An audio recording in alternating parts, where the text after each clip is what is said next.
Good morning and welcome to the Ask Weldon Show, episode 164. Today we're going to talk about perfectionism. Perfectionism versus perfectionism done badly. How to criticize your friends when you play with them. What does clean clicking look like? And a bonus question, which I will reveal during the show. Thank you for joining me. This is the Ask Weldon Show. My name is Weldon Green, and I'm a sports psychology trainer who works in esport and with professional esport athletes. The questions I get on this show are sent in via anchor.fm/Weldon Green. You can call in your audio questions there with that app on the phone. I think you might be able to use the web client now. I'm not so sure about that. You can also use the hashtag AskWeldon on Twitter, or you can jump into my Twitch chat, twitch.tv/MindGamesWeldon. I'm actually streaming this live right now, and before and after this recorded section of the show, you can get all your questions about life and the philosophies of life answered there in that conversation. So make sure to join us and submit your questions for the show. I want to thank everybody who piled in last night. I got numerous questions while I was asleep. My phone was like pinging off the hook. Glad I had sleep mode on. And now I have some great questions for the show today. So I appreciate those of you who reached out and dialed in and sent me your audio questions. I know sometimes it's a little discomforting to kind of like speak out loud and then show up on the show, but I recommend that you write out your question and read it, because that will allow you to have a smooth delivery if you like. Or you can record it as many times as you like. You don't have to, it doesn't go with the first go. It's not like a call in where you dial it and it's a message system, right? You can listen to your question before you submit it.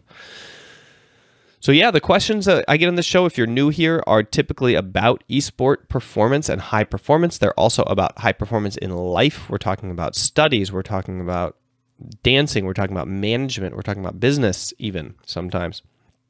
And also pretty much anything else under the sun that you think that I might have the expertise that allows me to answer your particular problem. Updates, news and updates. Nothing much has happened since yesterday. I made some progress on my finances yesterday. We didn't make progress on the app.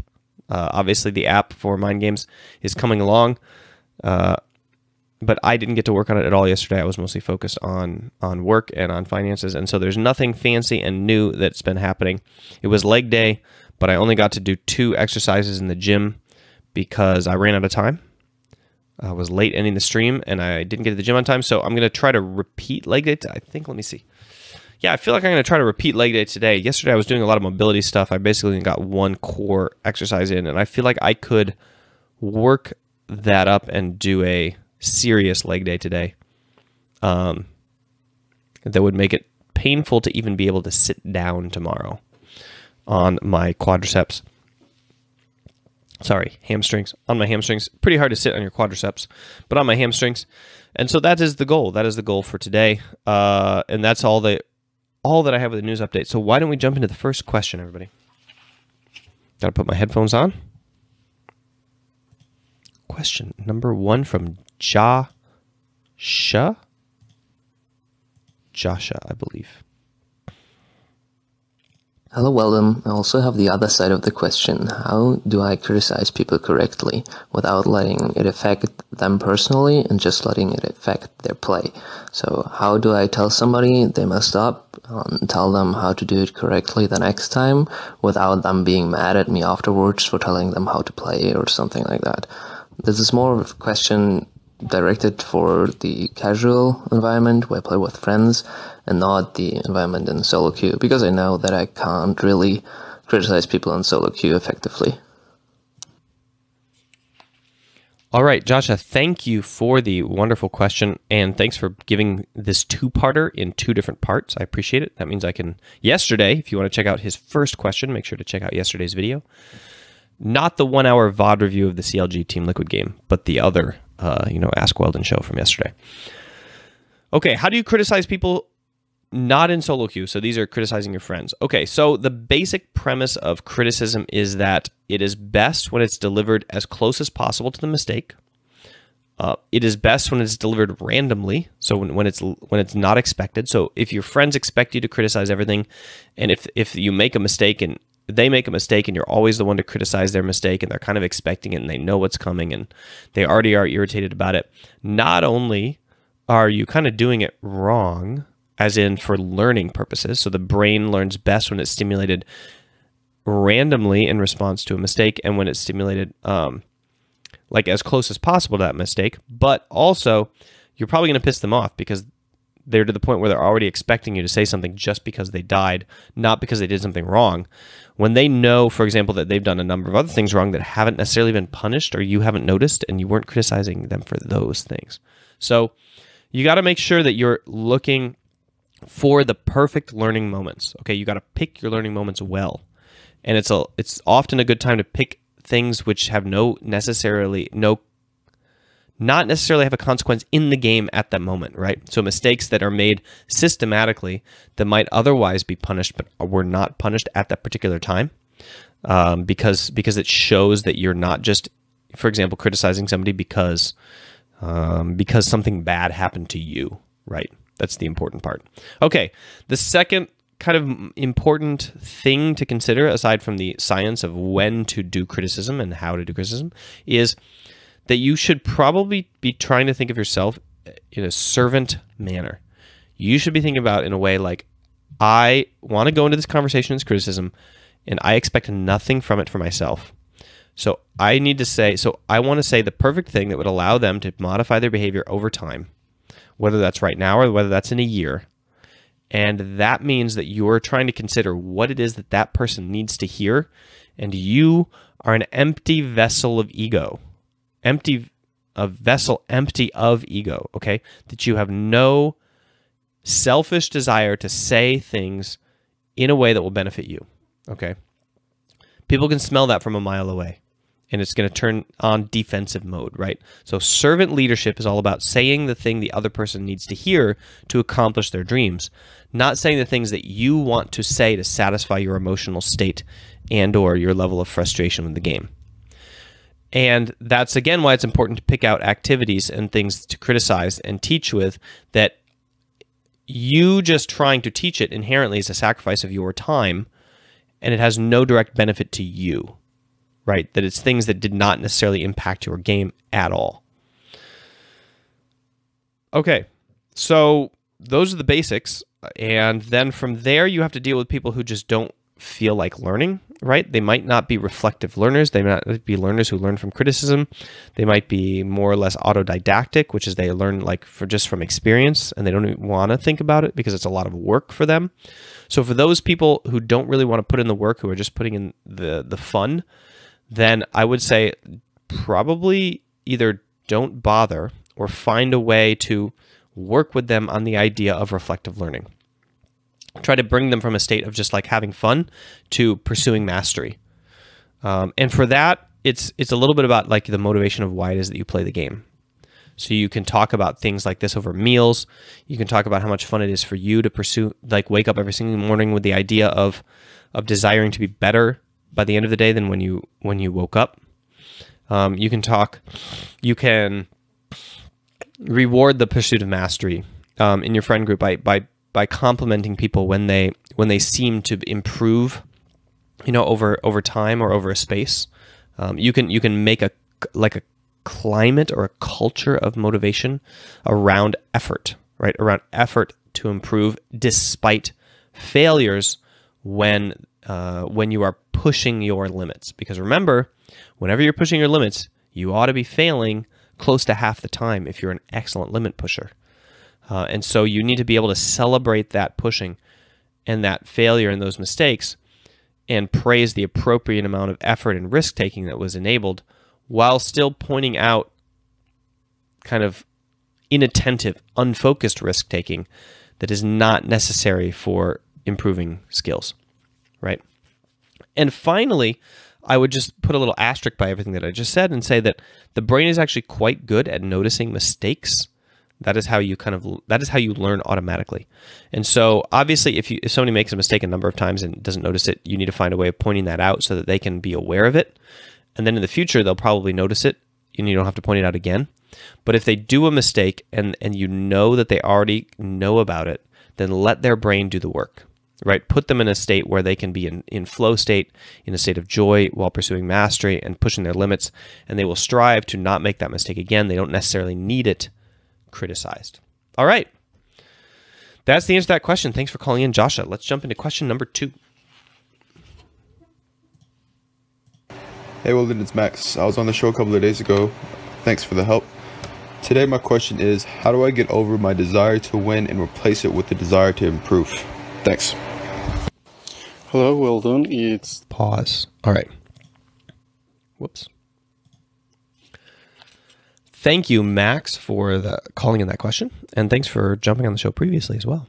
How do you replace the desire to win with a desire to improve? Okay. I'm not necessarily sure you want to replace it. I think that you want to supplement it. So if you look at the science of motivation, you'll find a number of different theories. One of the prevalent theories is competitive versus mastery motivation, or ego motivation versus like, I would say, some sort of self-focused improvement motivation. And usually these are treated as two ends of a polar spectrum, right? That you either have a mastery-related climate or a competitive-related climate in a team. But when you test an individual for their competitive motivation versus mastery motivation, so their motivation towards beating other people versus their motivation for beating themselves from the morning, you will find among high performers that they achieve high marks on both scales. So it turns out that having strong motivation for competitive competitive desire, and strong motivation from mastery desire, so the idea of being better than yourself, is good for elite performance. You want both. You need both, probably, because if you look at people who just have high competitive mastery and high competitive motivation and do not have mastery motivation, you have a recipe for tilt. You have a recipe for people who only care about the outcome, right? Winning the game or losing the game. And if you go the other way and you look at people who have super high mastery motivation but not competitive, you have somebody who's not going to give everything that they have to win, who's not aiming for the top. They're just aiming for like improvement. So I would say, instead of replacing your desire to win, supplement it with a desire to improve, such that you are ultimately aiming to, beat other people at a higher level. You are ultimately aiming to have a chip on your shoulder and show off that you can crush everybody below you. And in the micro, you're aiming to, defeat your lane opponent, and you really want to see them lose as a way of inspiring you to get focused and get gritty. And when you're behind in a game, the reason you're coming back is not because you want to slightly improve, but because you want to obtain victory in this match and rub it in your opponent's faces. But then you need to supplement that all the time. Whenever you find yourself, going off of the deep end of tilt, I would say, or when you end up too far away from your opponent. So if your opponent is way in front of you or way behind you, then competitive motivation is less powerful. So I want you to think of competitive motivation as most useful when your opponent is directly in front of you or directly behind you. If you're running a race, I want you to think about somebody breathing down your neck, and you're running the race and the finish line is 50 meters in front of you, and you feel that person closing in and you really want to win, and so you're pushing to your limit to achieve victory over that person. Or you're literally a foot behind somebody and you're closing in on the end of this race. It's coming in 50 yards and you are inches away from eking past them and taking the victory. That is when you need competitive motivation. So in the game, when you're striving to beat somebody. Mastery motivation works when you are 50 yards from the finish line and the other guy is just about to cross the line. And you're like, well, never going to beat that dude. He is just too fast. Okay, so competitive motivation just dismays you, right? It puts you in a state of despair. And that is when you need mastery motivation to help you power through. And likewise, when you are a lap ahead of your opponent and you're thinking, I'm in the last 50 yards, I could literally walk and win this race. And you're thinking about, did you leave the stove on at home? What color shoes are you going to buy next week? The chick who just texted you, like what did she really mean when she said, can't wait to see you later? Your brain is everywhere except the actual race because it's irrelevant to you if you're focusing or not, since you're going to win anyway. So you need that mastery motivation to be the kind of person who will be striving their utmost the last 50 yards with 0 opponents behind you, because you're shadowboxing against yourself. You're shadowboxing against the potential that you have within you to perform better. Okay? So, supplementation, not replacement. Do not replace the desire to win, ever. It is the thing that is so fundamental to human nature that it is a part of our motivational fabric. Okay? The important thing is to do it correctly, rather than to carve it out and replace it with a different style of motivation. All right, that's the answer to that question. Thank you for calling it in, and really good chance to talk about the nuance of that mindset. All right, question number 3. Boy, we are powering through the show today, guys. Daniel again. Hello, Weldon. It's Daniel again. I wanted to ask you something about LS's stream that happened yesterday. LS. So what happened is that he was coaching someone who was playing a 200 ping, and that person was playing Cassiopeia. The thing is that when LS was watching the VODs and the actual game, he said that every click was clean and it had purpose behind him. So I didn't really notice what was the big difference between his clicks and another person clicks. So if you could explain that, of what does this purpose behind every click mean, it would be awesome. Thanks. All right. A question from LS's, basically about LS's comment of clean clicks that look like they have purpose behind every single action. So obviously this would be a better question for LS than for me. I'm not exactly sure what he meant, but I do sense the idea behind this comment. I know when I'm looking at somebody who's playing with zeroed in focus, where there is not a wasted movement. And you know too, it's very easy to see this in FPSs.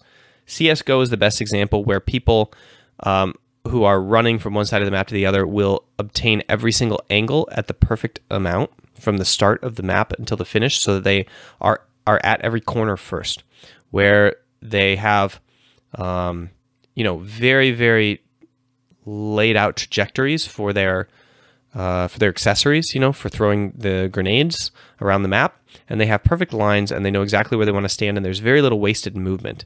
And when you watch somebody streaming, at a lower level of play versus a pro, you see that there is just so little wasted movement in their actions. From aiming all the way to accessory throws.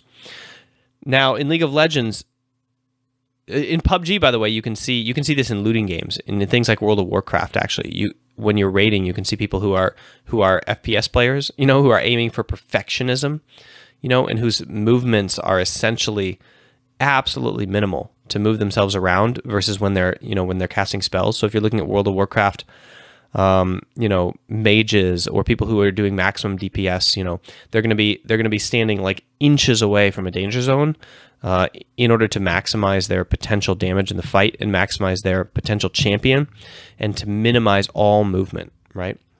Then you'll see the little guy like hopping around and just like, he'll be in a fire or something and he'll hop 3 times out until he's somewhere else, and then he'll just randomly start shooting again.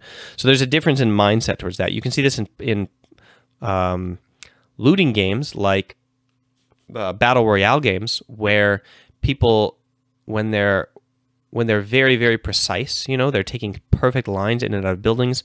When they're looting somebody, they're approaching to the very, very edge of where they can actually activate the loot menu and then immediately moving on, right? So they're not just like kind of walking over and standing over the body, checking to see that they're there, kind of like going down, pushing the button. Everything is very precise. They don't walk around a doorway to look around the doorway. They peek their head around the doorway, and when they push the peek button, their sights line up perfectly with where they're aiming already. Okay, since they can no scope everything with a lean, they know exactly where to position their body so that everything is precise. All right, now in League of Legends, in MOBAs, there's a lot of clicking, just like in StarCraft, right, where there's a lot of spam clicking. However, in MOBAs, it's not necessary as it is in StarCraft. You don't necessarily need to kind of like keep the engines juiced for those high intensity moments. And Rather, it is better in League of Legends to make sure that every single click is accurate and that it is a good decision, right? So if you are juking back and forth in lane, are you just randomly walking around in circles, or are you intentionally keeping, a minion between you and your opponent who has a skill shot active? Are you purposely going up beside the minions when you know your opponent has a skill shot ready and they have a choice between using it on the minion or using it on you, and you are baiting it out so that you can get the cooldown so that you can start trading aggressively? Your position determines your mindset towards your position, or your mindlessness towards your position determines a lot of what your clicks look like in just your character movement. And then you can look at things like auto attacks, right? So there's a big difference, and I noticed this myself when I was ranking up, between what I used to do, which was I would just like kind of randomly click on the ground in an automatic attacking way in order to CS. So I would position my character so I was closest to the minion that I wanted to hit last hit, and then when it got into last hittable range, I would attack move on the area of the ground, and then my champion would automatically attack that minion as closest. And then I realized that the pros are clicking on every single thing that they want to attack in a fight. In a team fight, they're clicking on exactly the champion that they want to hit, no matter what. They're never attack moving. Okay, this is not never, right? I've seen attack moving at the pro level, but when they're in lane, they're clicking on exactly the minion they want to hit, exactly when they want to hit it, right? And I realized that there's a level of precision there that I was not aspiring for. And so I changed my entire philosophy towards click accuracy and click frequency to make it so that every single click had intention behind it and was as accurate as possible, including things about positioning. Now, obviously, I can't claim to have master or challenger tier positioning, since the highest rank I ever achieved was diamond. But I do know that my positioning decisions determined a lot of what my mouse looks like at different levels. I can see a gold player walking around in a lane, and I can see that they're just spam clicking left and right, and their mouse is hovering randomly in the incorrect spot, right? So there's this element to precision that involves preparing the mouse where it is you want it to be already, rather than just leaving it hanging in space waiting for your next action. But you already have it where you want it to be. So I think that there's a certain cleanliness that you can see in World of Warcraft, and in StarCraft, and in first-person shooters, and in Republic, in Battle Royale games, and that is easily communicated also in League of Legends. If you have a critical eye, you can see it. Probably what you should do to develop this eye yourself is watch pros, turn off the music, turn off the sound, watch their mouse on stream, and then go watch a Gold 5 streamer and watch their mouse on screen. And you can really easily see the level of precision, accuracy, and decision-making that goes into the location of the mouse at all times. Stop watching the game completely. Daniel, sorry. Stop watching the game completely, Daniel, and watch only the mouse cursor on stream of a pro, and then go and watch a low quality player. I don't mean a low quality person. I mean a low quality player, and compare the two, and you will start to see the precision level difference between the movement of each. Okay, let's do it. Last question of the show, but before I jump into that, I wanted to promote the Mac program to you guys. This is my program. This is an ad, right? But it's an ad for me. Instead of having a sponsor, I have my own product. Instead of selling somebody else's product, I decided to make a training program for the masses. And I didn't decide this just on a whim because I wanted money, although I do aspire to be an entrepreneur and have my own business. I decided this in 2013 when I saw where esports was going. And I said, esports is going to become a global amateur playing field, where we inherently hate the idea of the global ladder. We despise the idea of going into this online faceless void and being ranked against a bunch of people that we will never see again.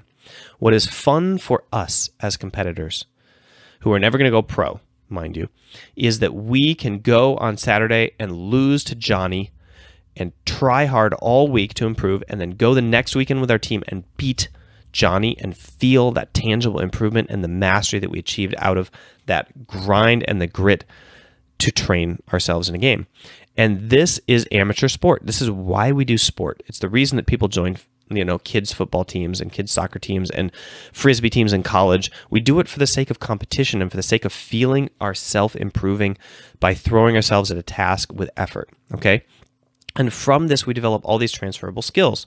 And in sport, some of those happen automatically, like health and fitness, right? But a bunch happen through intention, through intentionality, and through the competitive environment. And those are social and emotional skills and transferable skills, transferable life skills that we obtain by throwing ourselves at a project and by teaching ourselves to learn and by honing our focus and our intent and our discipline towards an outcome, towards success. And that is achievable in esport as equally as well as in traditional sport, okay? You don't get the free added health benefits of traditional sport unless you approach esport with a fitness-focused mindset, as I do, and as I try to train people to.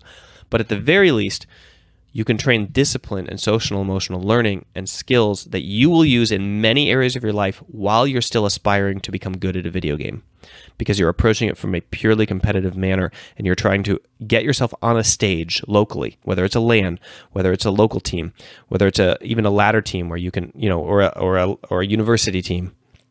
Where you have infrequent live competitions, but the possibility is there, okay? Anytime you can get yourself into that competitive environment, you can find this juice, this motivational sauce that will inspire you to improve yourself. The MAC program was my starting answer to that, which is like, how is it that you take sitting in your basement playing video games and turn it into a productive endeavor for your soul and your mind, even if you never make it to the pro level? Okay. And the answer is you do it with a discipline that carries over into other things of your life. So instead of saying like, I don't want to do the dishes because I want to play this video game, you say, I'm going to do the dishes to accomplish that because it's the right thing to do, and I do it with discipline and I finish it swiftly so that I can go back to my training. That kind of like power where you have the ability to segment your life into different buckets and throw yourself into something else as an aspirational way to tackle what you desire to do later, that you're putting off that focus, okay? There are a number of different pros who've gotten to a high level and gone pro this way. And I think that, I've told the story often of Biofrost and Mike Young, how I believe that they represent a new generation of pros who go pro off of fewer gaming hours than ever before. And I don't mean like few gaming hours in relation to you. Probably they played more than you play. Maybe not. But definitely in relation to people like Dardoch, who were spamming 16-hour days. We have Biofrost, who went to college and was maintaining his grades and his social circles, and was still getting challenger rank, in his games. And we have Mike Young, who was applying to colleges, right? He said when he said this in an interview that he wasn't actually. When he was back on, was it Phoenix One? He was thinking of going pro, that it was kind of like a shock to him because he was actually thinking of going to university, right? So he clearly had the grades, and he was doing his other tasks, and he probably had a social circle as well. And he probably trained fewer hours than most people below him trained, but he did it with more intense focus and more intense learning capabilities. Because when you actually hone the time that you have, instead of spam it, when you refine, when you already have a number of hours, like let's say 4+ hours a day that you're training, and you refine the time that you're playing with this kind of like mindset toward high performance and mastery, you improve not only your own play and your own learning, but all other areas of your life that you are using to you're using the esports to power. Okay. I'm going to be a better student because I'm aspiring to do this thing in esport. I'm going to be a better boyfriend or girlfriend because I'm aspiring to do this thing in esport, right? Instead of this other thing is going to distract me from what I'm doing in esport. So that is the goal of the MAC program, is to essentially find a way to allow people on an individual level to do this, because that is what I do with pros and is what I do with amateurs that I coach. But the problem is I cannot coach amateurs anymore, right? I can't coach everybody in the world, and so I try to create this program that would do it for me. It's basically 50 videos online, and you log in, and you get access to them after you pay. Because payment is an important part of like the psychology of attrition, right? And up to now, the purpose of the payment in the program has been to give people that added, level of commitment That's going to change in a few months when I release version 4 of this program, which is going to be an app. By the way, if you purchase it now, don't worry, you're going to be grandfathered into the app automatically. You never have to pay again. It's a one-time payment for a lifetime access, no matter how many upgrades I ever make. Right now, that's going to change because the app needs its own pricing structure. Apps need maintenance, they need work, they need design, they need constant kind of like programming, which I have to purchase. And so obviously they need a more sustainable kind of model than my previous one, which was just like to design it for the purposes of purchasing so that people can throw themselves into it. But anyway, it is what it is. This is the version 3 of the Mac program. It's 50 videos online. The aspiration of these is to train you to essentially learn how to use whatever thing you're pursuing at a high level. And I don't mean, not at a high level. Whatever you are pursuing for the purposes of mastery, whatever you are motivated by. Of course, I want to change the world of esport with this program. But if you want to be a better manager, or you want to be a better student, or you want to be a better boyfriend or girlfriend, or you want to be a better parent, the same thing applies in terms of the Mac fundamentals. And MAC, by the way, stands for Mindfulness, Acceptance, Commitment. If you can't read the screen right now, those of you who are listening on audio only.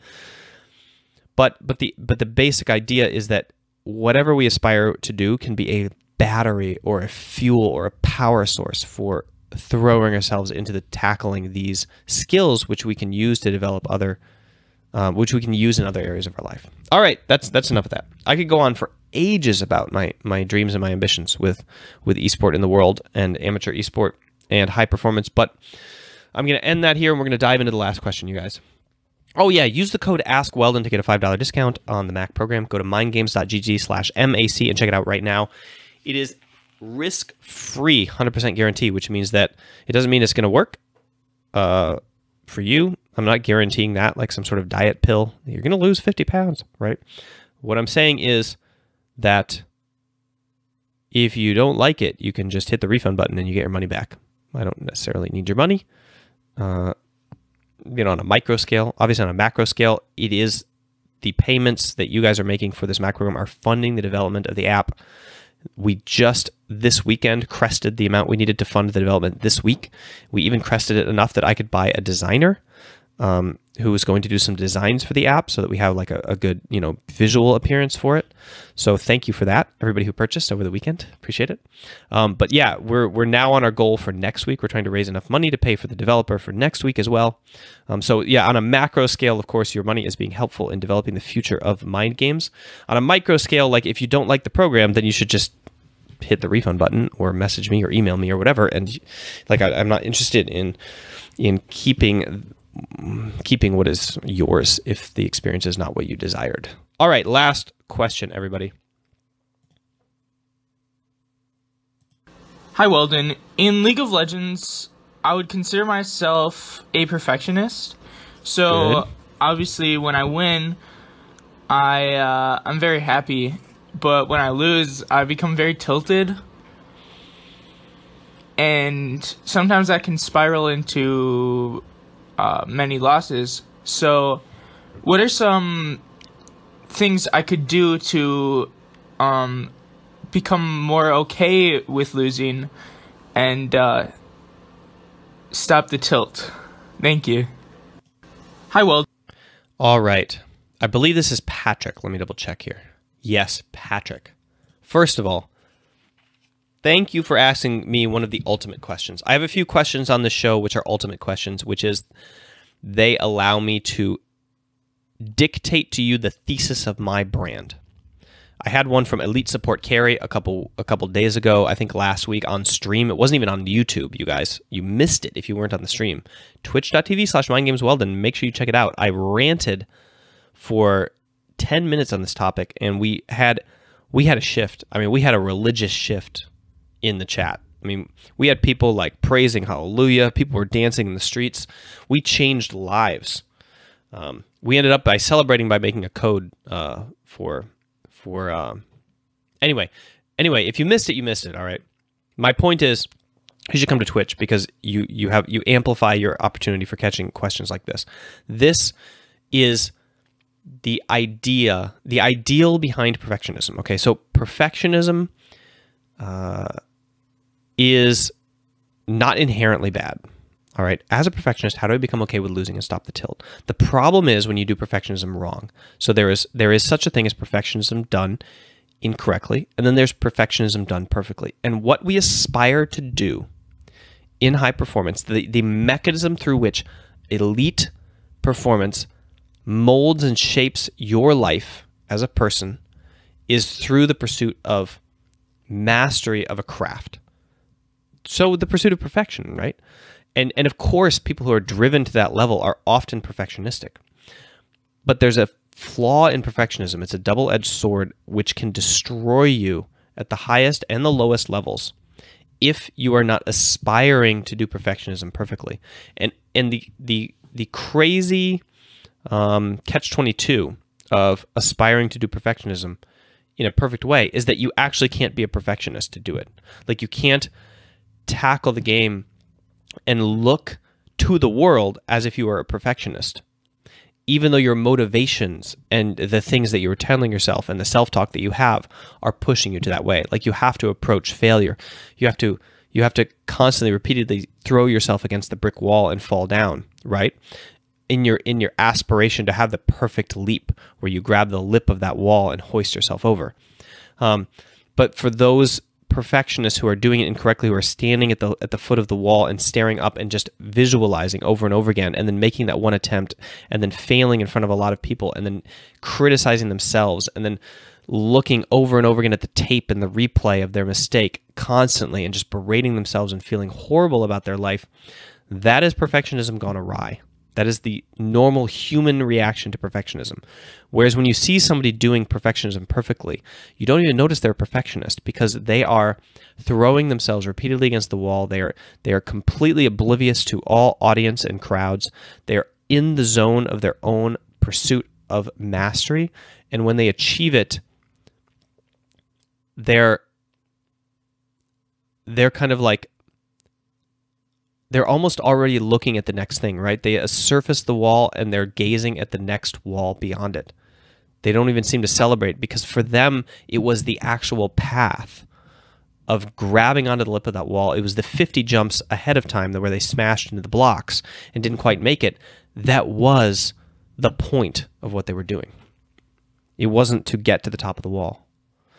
And so when you see that action, you have to realize that within that person, perfectionism is alive and well. It's not that they're accepting the imperfect state and that they're able to, ignore the audience. It's that they're using the fuel of the audience as a way to inspire themselves to be greater than they are, and they're not letting it inhibit them and hold them back, right? So how do you be okay with losing and stopping the tilt as a perfectionist? You have to use your perfectionism as a fuel source to inspire you to actually push your limits and make the mistake and lose the game. That is the purpose of your journey, of your path. And tilting is just, completely and utterly useless if you want to improve off of the mistakes that you're making. First of all, tilting is a choice. Always, it's a choice. Whether you like to hear that or not, I will tell you again and again and again, tilting is a choice. You're going to have strong emotions. The one thing that you can control in your life is your behavior, is your actions, is your discipline. It is the thing, you cannot control your thoughts and you cannot control your emotions, okay? The thing that you control is your reaction to them. And unfortunately for you, it is controllable. Like, no matter how uprighteous or abridged you feel internally, you can choose what you say and what you do.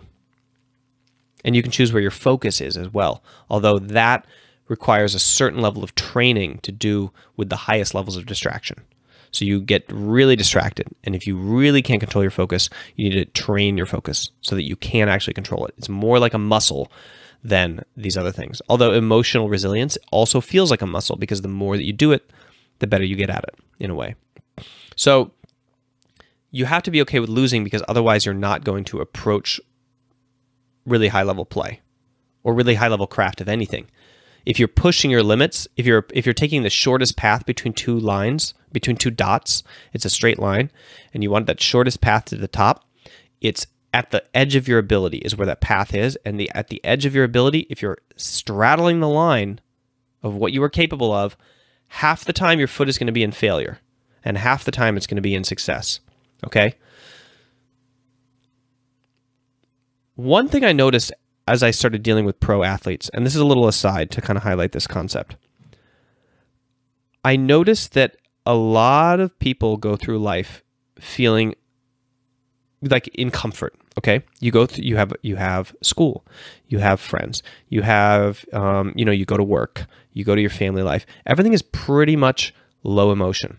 A professional athlete in League of Legends goes through more stress in a week, more cycles of life and stress in a week than most normal average people go through in a year.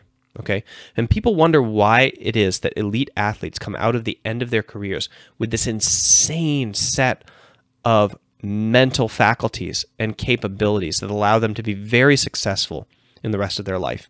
The reason is because they are dealing with and coping with on an average week the kinds of stressors and anxieties that most people face within a year of their life, that most people spend all of their time avoiding and trying to balance out.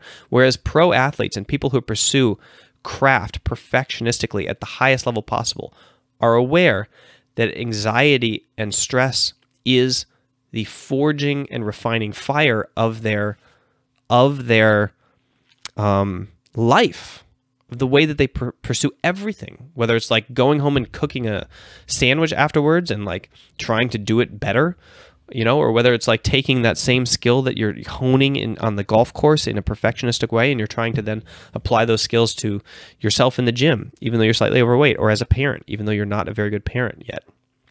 So it is the place where you can winnow your mindset and your spirit and your habits to a very, very refined and like careful degree, and through the act of doing that, you are learning something about yourself and about life that you can apply everywhere. And so when I see the avoidance that most people have to these kinds of failures, I realize the power that just even you pursuing anything at all at an elite level could give in terms of like your adaptation to life in general.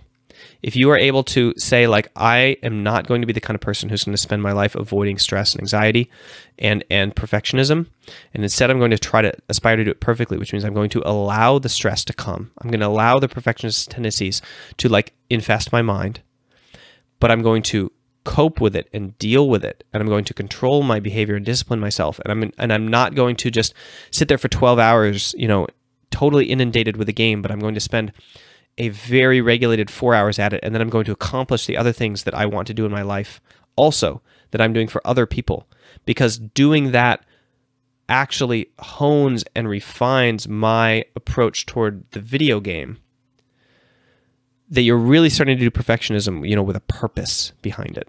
And when you have that purpose, you can use the emotions that come from being in such a mental state, you can use them as a tool. You can use them as something that drives you to show off to yourself your capability of controlling your own reactions to your emotions, as opposed to just flailing around helplessly in the face of such a strong onslaught of emotions and then allowing them to drive you to lash out at people and to lash out at yourself as well. All right, you guys. There's an infinite amount of stuff to cover with this question because it hits at the heart of everything related to high performance in life. Okay. As a perfectionist, how do you become okay with losing and stop the tilt? This is a lifelong pursuit.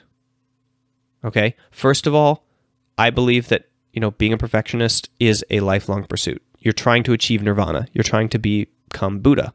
You're trying to aim for perfection. Okay. And being okay with failure and controlling your emotions is literally life. Like the entire rest of your life, you will be striving to aim for the limits of your ability, be okay with the failure, and struggle to contain the emotional response with discipline in your behavior. If you could answer this question, you could write a book and call yourself Jesus. So I would say that the answer to your question, Patrick, is that you should be aspiring to answer this question every day, and you should try to do it in a way that approaches what you aspire to be. Find an idol and move towards them. Okay? And there's a whole bunch of tools to do that, and I go through all of them every single day on this channel in every single other question. So please continue to listen and continue your aspiration. And thank you so much for such a hard-hitting, fundamental question, which is basically a thesis statement for what it is that we are doing here in Mind Games. All right, guys, that's the show for the day. Thank you so much for tuning in. I appreciate the attention that you give, and I appreciate the fact that you let me rant about this stuff, and that you let it inspire you and dig into your life and help you change your behavior for the better, and that we're all on this journey together. And I cannot wait to see you tomorrow in Twitch chat when the show goes live at 6:30 p.m. LA time. Check out the Mac program.